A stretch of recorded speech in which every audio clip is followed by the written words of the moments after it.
Hi everyone, good morning. তো একটা announcement করার জন্য আজকে আমি ছোট্ট একটা ব্লগ করে নিচ্ছি। আজকে হচ্ছে 24 ডিসেম্বর, একদম বছরের শেষ গোড়ায় দাঁড়িয়ে আছি। কয়েকটা দিন একটু আলাদা আলাদা যারা হাটকে টাইপের কিছু ভিডিও আসতে চলেছে। যদিও এটা আমার মেকআপ পেজ, তবুও আমার ডেলি ব্লগের ছোটো ছোটো যে মিনি ব্লগ বলতে পারো, যেগুলো আমি তুলে ধরি, তো সেগুলো তোমরা ভালো পছন্দ করছো, অনেকে কমেন্ট করো, অনেকে মেসেজ করো, তো সব মিলে ভালো লাগছে। হ্যাঁ, এখন কম বেশি অনেকেই দেখছি যে মিনি ব্লগ করছে, তারা কিভাবে লাইফস্টাইল মেনটেন করছে সেগুলো নিয়েই সব ব্লগ করছে।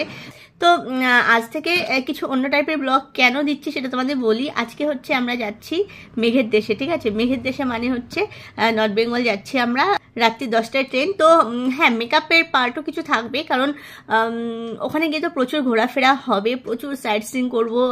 তো সেইখানে টুকটাক হালকা টাচ আপের ব্যাপার তো থাকবেই, সেগুলো না হলে তো হয় না। তো সব মিলেই ওভারঅল খুব জমজমাট কিছু মিনি ব্লগ আসবে, আর খুব বেশি বড় না হলেও চেষ্টা করবো মিডিয়ামের মধ্যে রাখার, কারণ এডিট করা, বাইরে গিয়ে এডিটিং করতে বসার একটা চাপ থাকে আলাদা।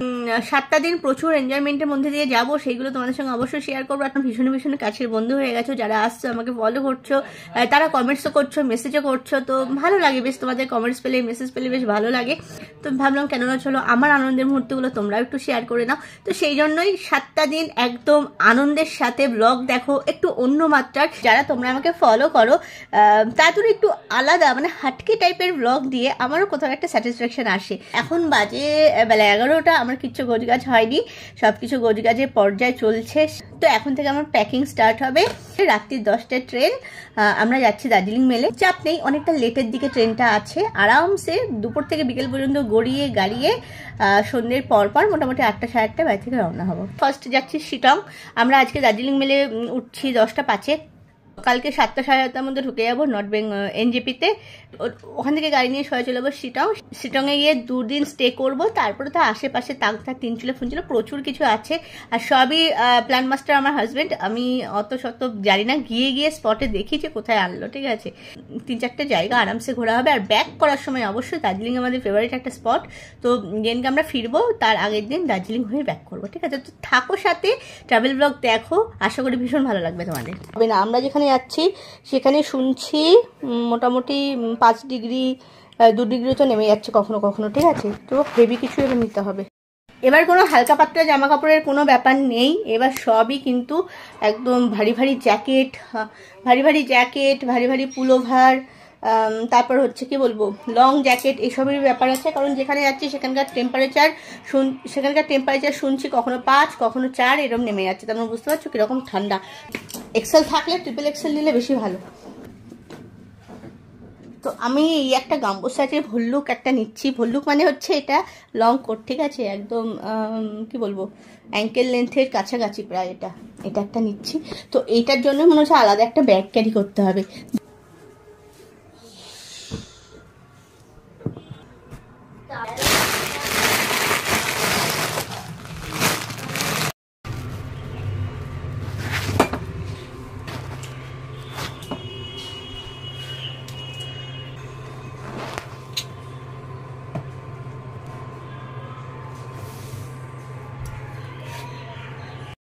ঘড়ির কাঁটায় বাজে এখন দেখতেই পাচ্ছ 5:45। তো এইমাত্র একটা পার্সেল আসলো, এটা আমি বেড়াতে যাবো বলে কিনেছিলাম, একটা বুট, ঠিক আছে?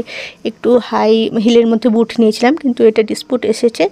আর এর পেস্টিংগুলো ঠিক একটা ভালো না, কাঁচাগুলোর একটা গন্ধ বেরোচ্ছে, আর একটু উঠে যাচ্ছে। শোলের দিকটা বিশেষ করে একদমই মানে আনইভেন্ট রয়েছে, একটু বাজছে আর কি। তো ভাবলাম এটাকে পাল্টাবো। যাই হোক, এটা নিয়ে যাচ্ছে না, যদি ওখানে পায়ে একটা কিনে নেবো। আর 10 দিন রিটার্ন পলিসি রয়েছে, এসে এটাকে ব্যাক করিয়ে দেবো। আর এখন অনেকটা টাইম চলে গেছে, তার মধ্যে গোছগাছ করেছি 8টা 10 বাজে। তো আমাদের 7:30টায় বেরোনোর কথা ছিল, অলরেডি আমরা প্রচুর লেট হয়ে গেছি। জানি না রাস্তাঘাটের অবস্থা কেমন হবে, আসলে যেমন হয় আর কি, বেরোনোর আগে এটা নেওয়া হয়নি, এই করতে করতে রাত হয়ে গেল। তো ভয়েস ওভার আমি পরে দিচ্ছি। আমি কিন্তু 8টা 10 দেখালো, বেরিয়েছিলাম আমরা প্রায় 8:30টারও পর। তো ওখানে একটা বিশাল বড় ভুল হয়ে গেছিলো, মানে আমাদের ট্রেনটা পেতে আমরা পাইনি, এরকম অবস্থা হয়ে গেছিলো। আমরাও ট্রেনে পা দিয়েছি, সাথে সাথে ট্রেন ছেড়ে দিয়েছিল। এই নেমে চলে যাবে, সামলাতে পারবি না, ওইটা পায়ের কাছে নিয়ে নেবো।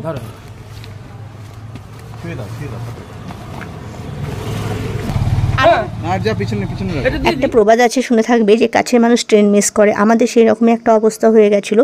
যখন গুগল ম্যাপে দেখাচ্ছে 28 মিনিট বাকি আছে, তখন দেখছি যে আমরা কোনো মতে গিয়ে পৌঁছাতে পারবো না। 10টা 5 ট্রেন ছিল, আমরা 10টার সময় শিয়ালদার গেটটা দেখতে পাই। তার মানে ভাবো, তার মধ্যে আমরা নেমেছি, কুলি ঠিক করেছি, সেখান থেকে আমরা রওনা দিয়েছি। রওনা দিয়ে প্ল্যাটফর্ম 12 নম্বরে ছিল। তো ট্রেনে উঠতে উঠতেই কিন্তু ট্রেনটা ছেড়ে দেয়। এরকম দুর্বিষহ অবস্থা, টেনশনের মধ্যে দিয়ে পুরো রাস্তা আমরা কমপ্লিট করেছি। আসলে দোষটা আমাদেরই ছিল, পারলে আমরা 6:30 বেরিয়ে গেলে ভালো হতো, কিন্তু ওই কাছে বেরোবো করতে করতে 8:30। ভাবিনি যে এতটা সিগনালে আমাদের আটকাবে। রবিবার আছে, ভেবেছিলাম যে রাস্তা ফাঁকাই পাবো। তো এটাই আমাদের চরম ভুল ছিল।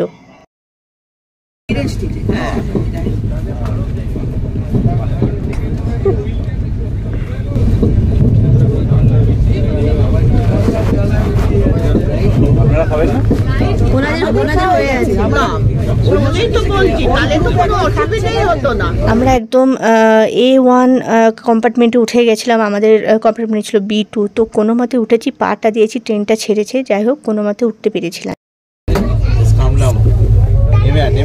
তাই বলে 20টা রুটি খেয়ে খায়, নষ্ট করে লাভ নেই। হ্যাঁ, তা ওনাদের দিয়ে দাও, আমরা এত খাবো না তো, আমরা দুটো করে তুলে নিই। পাওয়া যাচ্ছিল না। দেখো জিআরপির লোকও কত ভালো হয়। হ্যাঁ, মানুষ ওনাদের বাড়ির খাবার। হ্যাঁ, কি অবস্থা। এটা আছে ডিমের অমলেটের ঝোল। ইস, এই পাত্রগুলো দিতে হবে। ওনাদের দেওয়া চিকেনের টেস্ট করি। খেয়ে নে, দেখ কত কিছু দিয়ে গেছে, ভাবা যায়। আমাদের প্ল্যান ছিল আমরা ঘন্টাখানেক আগে শিয়ালদা স্টেশনে ঢুকে ওখানে ডিনারটা সারবো, আর কিছু খাবার দাবার মানে টুকরো যে ড্রাই ফ্রুটস সেগুলো সমস্ত তুলে নেবো। তো কিছুই হয়নি, বুঝতেই পারছো কী পরিমাণে দৌড়ে এসেছি, আর সাথে সাথে ট্রেনটা ছেড়েছে। তো খাবার দাবার এমনকি জলের বোতল পর্যন্ত ছিল না। কিন্তু হ্যাঁ, থাকে না, ভগবানই সব কিছু জোগান দেন। তো আমাদের সঙ্গে একটা ফ্যামিলি ছিল, এত ভালো ওনারা, ওনাদের থেকে খাবার শুধু দেননি, আর এখানকার একজন কেয়ারটেকার ছিলেন এই ট্রেনেরই। তো আমাদের এরকম অবস্থা দেখে আর বাচ্চারা খিদে পেয়েছে বলে কাঁদছে দেখে ওনার বাড়ি থেকে তৈরি করে দেওয়া খাবার সেটা নিয়ে এসে আমাদের দিয়ে গেছিলো। তো অনেক করে রিকোয়েস্ট করা সত্ত্বেও উনি কথা শোনেননি। দেখতেই পাচ্ছ ডিমের অমলেটের ঝোল, রুটি, 20খানার উপরে রুটি, এগুলো দিয়েছিল। আর পাশে যে আন্টিরা ছিলেন তারাও আমাদের দিয়েছিলেন। তো এইভাবে রাতটা গুজারা হলো। তবে হ্যাঁ, একটা জিনিস বলবো, যে জীবনে খারাপ মানুষ যেমন পেয়েছি, তেমনি কিন্তু ভালো মানুষের সান্নিধ্যেও এসেছি। আর ভালো মানুষ আছে বলেই কিন্তু পৃথিবীটা এত সুন্দর করে চলছে। যাই হোক, এখনও বিছানা পর্বর টাইম চলে এসেছে, খাওয়া দাওয়া হয়ে গেছে, রাত্রি 11:30টার দিকে কাটা। তো বিছানা করে চটপট শুয়ে পড়বো। আর এই সেই দাদা, যিনি দেবদূতের মতো আমাদের সঙ্গে ছিল। আর আপনাকে চিন্তা করতে হবে না, তুমি এটা দাও, ঠিক আছে? আর কোটো করে নিয়ে যান আপনারা, চিন্তা করতে হবে না। সব রুটি আছে, দুটো না চারটে লেগে আসবে, আমাদের খোঁজ নিতে। তবে থ্যাংক ইউ দাদা, অনেক হেল্প করলেন। আপনার নিজের খাবারটা দিয়ে ভীষণ হেল্প করলেন। সবাইকে তো একজনের দিয়েছি, আবার যে চেনাশোনা প্যাসেঞ্জার। আর এই আন্টিদের কথা তো বলার নেই, সবাই মিলে হয়ে গেল আর কি। সকালে হ্যাঁ হ্যাঁ, ঠিক আছে গুড নাইট দাদা। অনেক রুটি রয়েছে, আমি ওইটা খেয়ে নেবো আবার। ডিমের অমলেটে জল নেই। যাই হোক, ব্যান্ডেলে ট্রেন একটু দাঁড়ানোর পর উনি অনেক কিছু ড্রাই ফ্রুটস কিছু ম্যানেজ করে দিয়েছিলেন। আর এখন বিছানাপত্র হয়ে গেছে, একটু পরে শুয়ে পড়বো। দেখতে থাকো ব্লগ, আশা করি এর পরের ব্লগগুলোও ভালো লাগবে তোমাদের।